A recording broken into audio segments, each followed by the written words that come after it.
అధ్యక్ష, ముందుగా శాసనసభ అధిపతిగా ఎన్నికైన మీకు హృదయపూర్వకంగా మా పార్టీ పక్షాన మా అందరి పక్షాన కూడా హృదయపూర్వకంగా మీకు అభినందనలు తెలియజేస్తూ మా పార్టీ అధ్యక్షులు పెద్దలు శ్రీ కేసీఆర్ గారు వారు దురదృష్టవశాత్తు వారికి కొంత గాయమయ్యి హాస్పిటల్లో ఉన్నప్పటికీ ఎప్పుడైతే ఈ ప్రతిపాదన శ్రీధర్ బాబు గారి ద్వారా మరి వారికి వచ్చిందో వెంటనే ఒక క్షణం కూడా సంకోచించకుండా రెండో ఆలోచన లేకుండా తప్పకుండా సహకరించవలసిందే అని చెప్పి ఏకగ్రీవంగా ఎన్నిక కావడానికి వారు మాకు ఆదేశాలు ఇవ్వడం జరిగింది. దానికి అనుగుణంగానే నిన్న మీ నామినేషన్లో కూడా మేమందరం కూడా పాల్గొనడం జరిగింది. అధ్యక్ష, మీతో వ్యక్తిగతమైన అనుబంధం కూడా నాకు చాలా ఉంది. మీరు 2009 శాసనసభకు ఎన్నికైన నాడు నేను కూడా మీతో పాటు సహచర శాసనసభ్యుడిగా ఉన్నాను.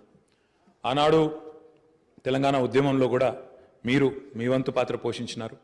2012 నుంచి 14 దాకా మీరు మంత్రిగా, ముఖ్యంగా మా శాఖకు మంత్రిగా, హ్యాండ్లూమ్స్ అండ్ టెక్స్టైల్స్ డిపార్ట్మెంట్కి మంత్రిగా మీరు పనిచేసిన క్రమంలో ఆనాడు ఒక సందర్భంలో నేను మీ దగ్గరకు వచ్చి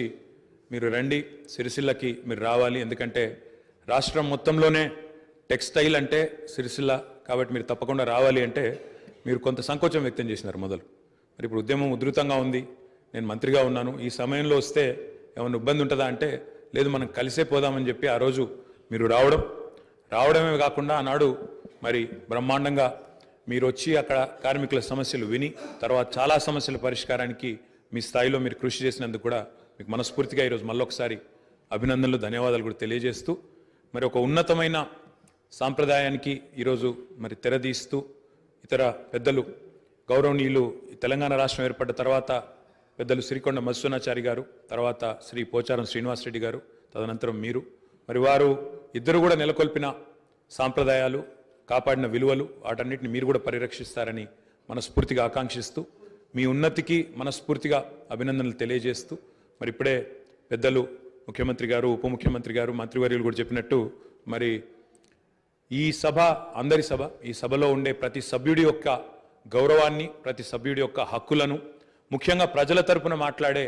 ప్రతి నాయకుడి యొక్క, ప్రతి గౌరవ సభ్యుడి యొక్క మరి గొంతును వినిపించే విధంగా ఆ బాధ్యత మీరు తప్పకుండా సమర్థవంతంగా నిర్వహిస్తారని మనస్ఫూర్తిగా ఆశిస్తూ మరి ఒక సామాన్య